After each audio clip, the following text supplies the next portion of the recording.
Hey guys, আসসালামু আলাইকুম। সবাই কেমন আছেন? আশা করি আপনারা সবাই ভালো আছেন। আমরাও অনেক ভালো আছি। নিউ ইয়ারে আমরা একটি বারবিকিউ পার্টি করেছিলাম, তো সেই মুহূর্তটা আপনাদের জন্য ক্যামেরা বন্দি করে আপনাদের সাথে শেয়ার করছি। তো প্রথমে আমরা মুরগিটিকে ম্যারিনেট করে রাখার জন্য বিভিন্ন ইনগ্রিডিয়েন্টস দিয়ে ম্যারিনেট করে রাখছি। সকল মশলা একসাথে মিক্স করে আমার বোন রেখে দিচ্ছে যাতে মশলা সবগুলোর মধ্যে যায়। 3-4 ঘন্টা আমরা রেখে দিয়েছিলাম, যেহেতু এখন শীতকালীন এই বারবিকিউ পার্টি করতে সবারই ভালো লাগে। তো সকল মশলা একসাথে করে দিয়ে ম্যারিনেট করে রাখছে আমার বোন। তো এটা ছিল হচ্ছে বারবিকিউ সস। আসলে বারবিকিউ সসটা না দিলে বারবিকিউটা আসল টেস্ট পাওয়া যায় না। তো আমাদের সাথে আমার সব বোন, আমার দুলা ভাই, তারপরে আমার কাজিন সবাই ছিল। আমরা খুব মজা করেছি এই সময়টি, খুবই ভালো লেগেছে আমাদের। প্রথম বারবিকিউ করিনি, এর আগে একবার করেছিলাম, এটার তুলনায় এটা অনেক মজা হয়েছিল। প্রথম আমরা করেছিলাম, আসলে সেভাবে আমরা স্বাদ আনতে পারিনি প্রথম তো, কিন্তু এইবার অনেক মজা হয়েছিল। আমরা কয়লা কিনে নিয়ে এসেছিলাম, তারপর সকল চুলা কিভাবে কি তৈরি করব সব কিছু রেডি করছিলাম। কয়লা দিয়ে আমার কাজিনরা সবাই মিলে আমরা একসাথে করছি।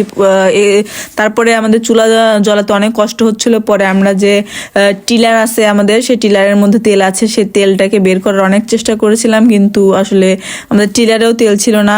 আমার ভাই অনেক চেষ্টা করেছিল, সবুজ ভাই মুখের ভিতরে পাইপ দিয়ে তেল আনার চেষ্টা করেছিল। পরে আমরা সেখানে পেলাম না, তো আমরা চলে গেলাম আমরা বাইকের তেল আনতে। তো সবুজ ভাই মুখের ভিতরে তেল দিয়ে তেল বের করছি। তারপরে দেখুন কি দারুণ আগুন জ্বলছে।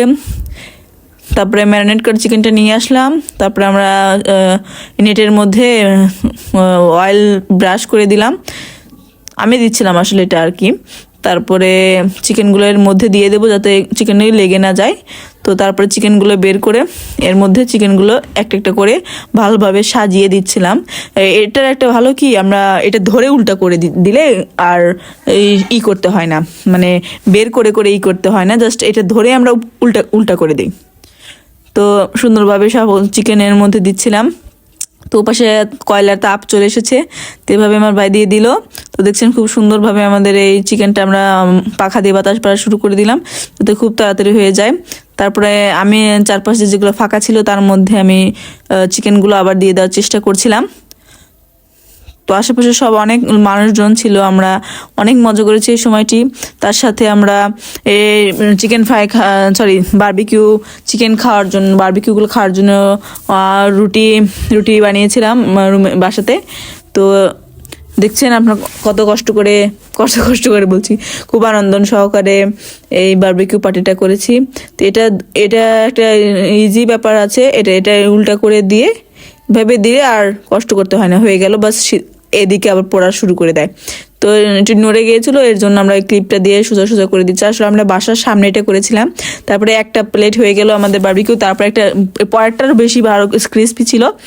তারপরে আমরা সব কিছু দেখুন কত সুন্দর জুসি ফ্লেভার, ভিতরে একদম নরম সফট, কোনো হাড্ডিতে কোনো নেই, একদম অনেক দূর পর্যন্ত এটি একদম মশলা ভিতরে গিয়ে একদম রসালো হয়ে গেছে। তারপরে আমরা সবাই একসাথে সালাদ ডাউল রুটি দিয়ে বারবিকিউটি এনজয় করেছি। তো দেখা হচ্ছে নতুন একটি ভিডিও নিয়ে, আপনারা সবাই ভালো থাকবেন। দেখুন কত সুন্দর সফট এবং জুসি ফ্লেভার এসেছে বারবিকিউয়ে, আর অনেক মজা ছিল। বাসায় আপনারা ট্রাই করে দেখবেন, অনেক মজা লাগবে। অল্প একটু সালাদ আর একটু বারবিকিউ রুটির সাথে নিয়ে অনেক মজা লাগে। তো আসসালামু আলাইকুম বন্ধুরা, দেখা হচ্ছে নতুন একটি ভিডিও। খুদা হাফেজ।